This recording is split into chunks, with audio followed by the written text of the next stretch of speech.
my rainbow skies, and my only prayer is that you realize you'll always be beautiful in my eyes.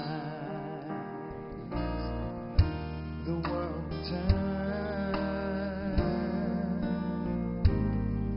and the seasons will change.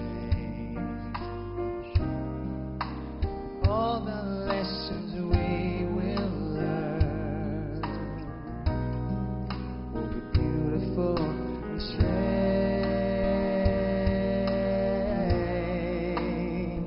We'll have our fantasies, our share of sighs. My only prayer is that you realize you'll always be beautiful in my eyes. You'll always be.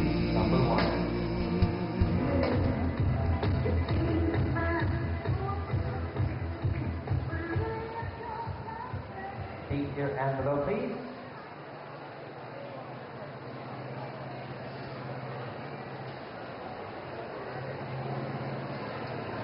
And your question will be coming from the Dean of College of Arts and Sciences at MSU and Dr. Claudia Odette Ayala.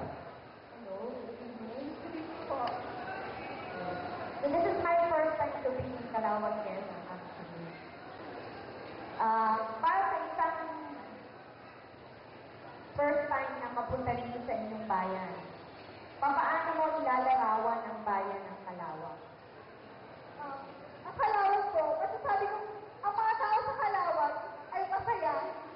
Sa kabila ng mga pagsubok na kanilang pinaharap, isang hindi ang kanilang ibinibigay sa kanilang buhay. Congratulations. Maraming salamat, candidate number 1. Candidate number 2.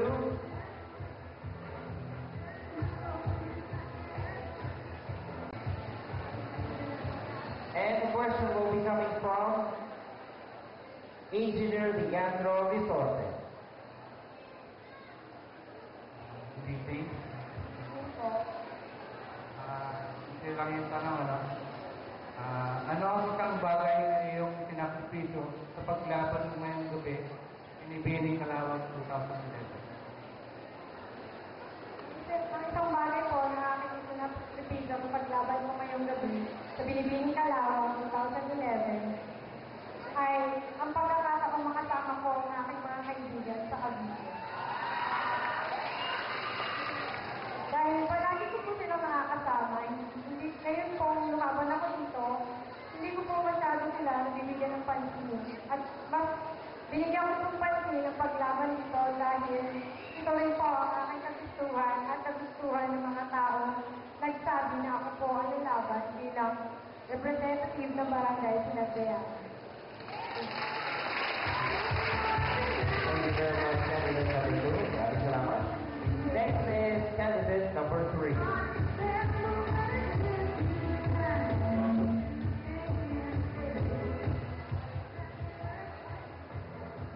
The question will be coming from the chairman of the Board of Trustees, Mr. Celso D. Habaglia. Okay, number 3, ito ang inyong katanungan. Anong katangian ng isang kalawagan niya? Taga-kalawag. Katangian ng isang kalawagan niya ang ipinagkakapuri ng inyong bayan sa ibang bayan.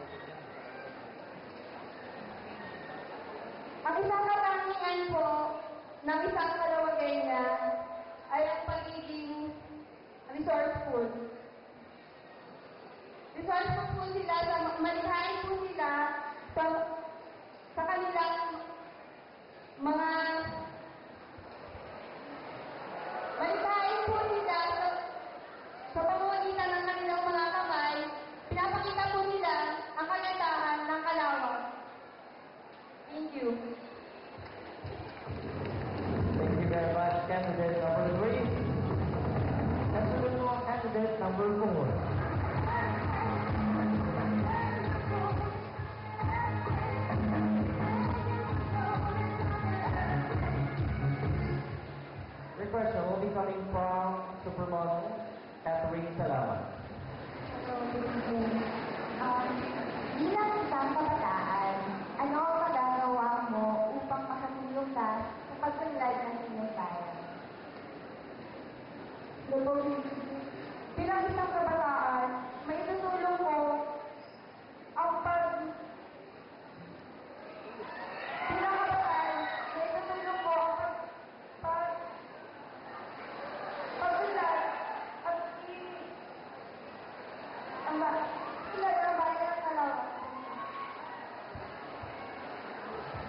Thank you very much, candidate number 4.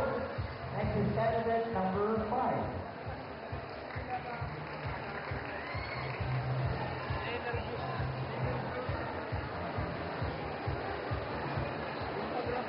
Once again, your question will be coming from Supermodel Catherine Salawa.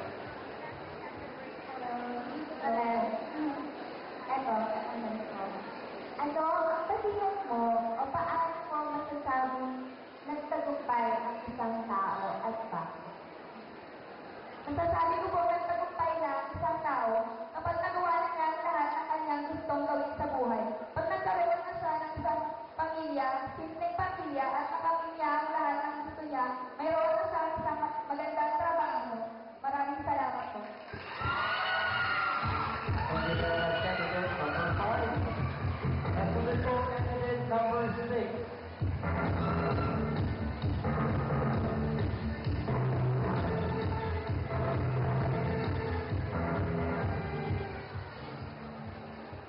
Once again, the question will be coming from Tosca Salamat. Ang magandang katangian ng asma mo, ang maaari mong maihutulad sa iyong sarili at maaari mong ipagmalaki sa iba at bakit. Isang magandang katangian ng isang animako na aking naibibigay ang kanyang mabilisan sapagkat kapag mga gawain sa ating buhay ay nagawa natin ng mabilis, agad tayo tataas sa tagumpay. Yun lamang po. Salamat. Well said, candidate number 6. Next is candidate number 7.